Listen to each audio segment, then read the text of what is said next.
فجر کا ٹائم ہوا، سعودی ایئر لائن میں یہ بہت بڑی سہولت ہے، پراپر نماز کی جگہ بنی ہوئی ہے، کسی جہاز میں نہیں ہے، یہ باقاعدہ جماعت سے نماز ہوتی ہے۔ تو میں نوٹ کر رہا تھا بھائی کتنے لوگ نماز پڑھتے ہیں،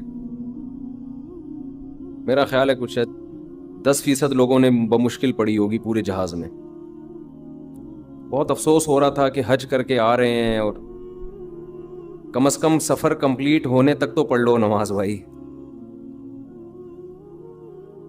شاعر نے کہا ہے نا کہ مسجد تو بنا دی دم بھر میں ایمان کی حرارت والوں نے، من اپنا پرانا پاپی تھا برسوں میں نمازی بن نہ سکا۔ پرانا پاپی کہتے ہیں جو پرانی عادت ہوتی ہے کسی کو۔ مسجد تو بنانے میں لوگ بڑی دلچسپی لیتے ہیں، لاکھوں روپے خرچ کر دیے، نماز نہیں پڑھ رہے ہوتے اس میں۔ تو مسجد بنانے سے زیادہ ضروری کیا ہے؟ نماز تو زیادہ ضروری ہے نا، تو مسجد ہو یا نہ ہو نماز تو پھر بھی فرض ہے۔ تو سفر میں ایک چیز کا احساس ہوا کہ اس پر بہت کام کی ضرورت ہے۔ الحمدللہ علماء رہنمائی کر رہے تھے وہاں، بہت سارے علماء، لیکن لوگ سنتے کہاں ہیں علماء کی کہ حج کیوں کیا جاتا ہے، اس میں حکمت کیا ہے۔ لوگ یہ سمجھتے ہیں کہ آٹومیٹیکلی خود بخود سارا کام ہو رہا ہوتا ہے، گناہ معاف، 27ویں رات میں عبادت کر لی، سارے اگلے پچھلے گناہ معاف،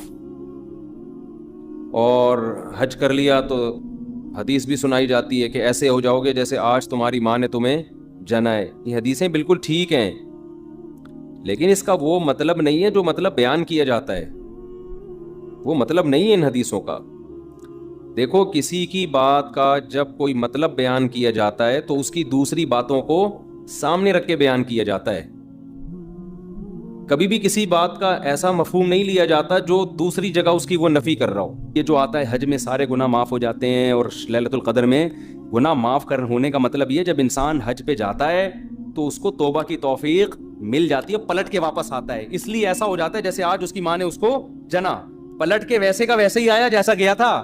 صغیرہ گناہ معاف ہوتے ہیں، پھر کبیرہ معاف نہیں ہوتے۔ ہاں اللہ اپنی رحمت سے کر دے تو کوئی اللہ پہ پابندی نہیں، لیکن قاعدہ ضابطہ یہ ہے کہ کبیرہ گناہ توبہ کے بغیر معاف نہیں ہوگا۔ تو حج سے کیوں معاف ہوتا ہے؟ اس لیے کہ حج میں توبہ کی توفیق ملتی ہے۔ اتنی قربانی لاکھوں روپے خرچ کر کے گیا، مینا میں کتنی قربانی ہے، مزدلفہ میں ہم جب ٹھہرے ہوئے تھے نا، ہمارے تو ایلیٹ طبقہ تھا سارا، کراچی کا ڈیفنس کا اور امریکہ سے لوگ آئے ہوئے تھے۔ مزدلفہ میں ہم جہاں ٹھہرے تھے نا، تو وہاں جو ہے نا جتنا بھی وی آئی پی حج ہو، حج کے 5 دنوں میں وی آئی پی پنا سب ختم ہو جاتا ہے۔ اس لیے میں لوگوں سے کہتا ہوں یہ جو وی آئی پی کے چکر میں جاتے ہیں نا، بڑا اچھا وہی ہوتا ہے، لیکن جو حج کے 5 دن میں ان میں سب برابر، ان میں سب ایک ایسی کی تیسی ہو جاتی ہے اس میں آدمی کی۔ تو کیا ہوا ہے کہ وہاں مزدلفہ پہ جب ہم پہنچے ہیں تو وہ جگہ ہی نہیں ملی، ایسی جگہ تھی سڑکوں کے بیچ میں، تو بالکل کراچی میں جو چرسیوں کا منظر ہے نا، جو پڑے ہوئے ہوتے ہیں سڑکوں کے بیچ میں، بوتلیں پڑی ہوئی ہیں، تھیلیاں پڑی ہوئی ہیں، بیچ میں چرسی نہیں ہوتے۔ میں نے تو وہاں بیان میں ان حاجیوں سے بہت معذرت کر کے کہا، میں نے کہا میں ایک بات آپ لوگ کے بارے میں کہنا چاہتا ہوں۔ مینا میں نے بیان میں کہا کہ آپ لوگ جب مزدلفہ میں ٹھہرے تھے نا، بالکل کراچی کے چرسی اور ہیروئنچی مجھے یاد آ رہے تھے، ہم بھی وہیں پڑے ہوئے تھے۔ کتنی قربانی ہے یار، جو لوگ کبھی ایئر کنڈیشن سے باہر نہ نکلے ہوں، مٹی میں بیٹھے ہوئے ہیں اور پڑے ہوئے ہیں، احرام کی چادریں دائیں بائیں ہو رہی ہیں، خواتین بھی ایسے ہی بیچاری پڑی ہوئی ہیں، اور وہ بہت مشکل ہوتا ہے۔ مزدلفہ سب سے ڈینجرس ہے کیونکہ وہاں خیمے ویمے بھی نہیں ہیں کہ قیام بہت، پھر اس کے بعد جو پیدل چلنا شروع ہوتے ہیں، پاؤں میں چھالے پڑ گئے لوگوں کے، بس میں بیٹھنے والا اس سے زیادہ بیچارہ رسوا ہو جاتا ہے، اتنی لمبے یعنی ٹریفک پھنس جاتی ہے، الٹیاں لگ جاتی ہیں لوگوں کو۔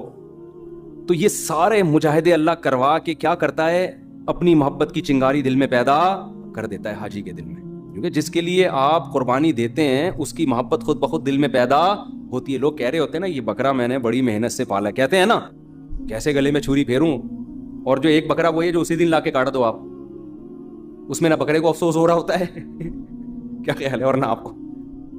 جب آپ اس کو پالتے ہو، اس کی مینگنیاں صاف کرتے ہو، روزانہ نہلا رہے ہو اس کو، پھر بکرا بھی رو رہا ہوتا ہے اور کاٹتے ہوئے آپ بھی رو رہے ہوتے ہو۔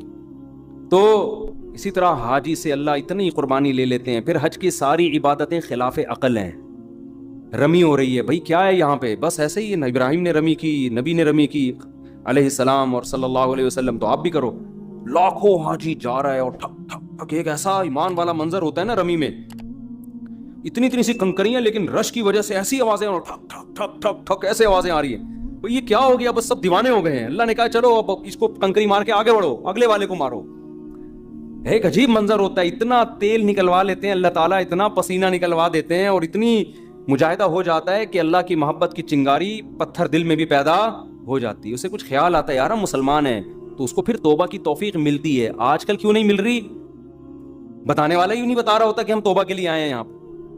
وہ ٹریول ایجنسی نے شروع سے گائیڈ ہی نہیں کیا ہوتا. ٹریول ایجنسی میں نے یہ بتایا ہوتا ہے کہ جاؤ گے اگلے پچھلے سارے معاف.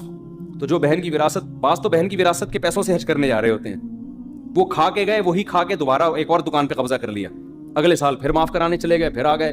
بھائی ایسے 1 کروڑ حج بھی کر لو گے, ایسے نہیں ہوگا حساب کتاب. حج زندگیوں کو کیا کر دیتا ہے, چینج. ہمارے حضرت ہر سال حج کرتے تھے, عمرہ بھی کرتے تھے. پھر جب حج مشکل ہو گیا تو پھر عمرہ شروع کر دیا حضرت نے. عمر بھی زیادہ ہو گئی تھی, مشکل ہو گیا تھا. اتنے پرہیزگار تھے, اتنے رونے دھونے والے, اللہ کی یاد میں گناہ سے بچنے والے. لیکن ہمیں یاد ہے حضرت عمرے سے واپس آتے ہوئے فرما رہے تھے کہ مجھے شرم آ رہی ہے واپس جاتے ہوئے. اللہ کہے گا جیسا گیا تھا کہیں ویسے ہی آ گیا, تو کچھ تبدیلی نہیں آئی تیرے اندر. تو حالانکہ وہ تو پورے دین پہ چلتے تھے. ان کو یہ خوف تھا اپنے بارے میں کہ کہیں اللہ یہ نہ پوچھ لے کہ تو میرے گھر کی زیارت کر کے آیا ہے, اب بھی ویسے کا ویسا ہی ہے جیسا پہلے تھا. تو یہ جذبے سے جب آپ جاتے ہو نا عمرہ کرنے, حج کرنے, پھر جو آپ کے اندر تبدیلی آتی ہے, تو واقعی وہ تبدیلی آپ کے گناہوں کو ایسا صاف کر دیتی ہے کہ یوم ولدت امہ, جیسے آج تمہاری ماں نے تمہیں جنائے. اور اگر آپ گئے اور ویسے کے ویسے ہی واپس آ گئے, وہی نمازیں گول ہو رہی ہیں, وہی ماں باپ کے ساتھ بدتمیزی, وہی سٹے لگ رہے ہیں, آتے ہی گٹکے کی دکان پہ گیا حجی. ٹھیک ہے نا. ہم جب حج پہ ابھی آ رہے تھے, ہمارے ساتھ ساتھی تھے نا, تو وہ سعودی ایئر لائن میں LCD لگی ہوئی ہوتی ہے, تو وہ بٹن کا لگ گیا, فلم لگ گئی اس پہ نا, غلطی سے بٹن دب گیا, بیچارے نے جان کے نہیں کیا. اب وہ بٹن دبانے, فلم ہٹ ہی نہیں رہی.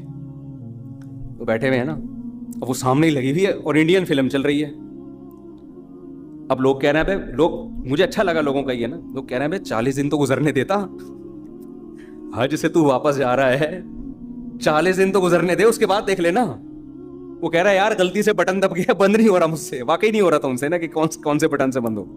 ہم نے بھی پھر, ہمارے تھوڑی گپ شپ ہو گئی تھی, ہم نے بھی تھوڑا مذاق شروع. ہم نے کہا یار ابھی شیطان کو پتھر مار کر آ رہے ہو, ابھی پتھر مارے شیطان کو, اور آتے ہی شیطان کو فالو کرنا شروع کر دیا.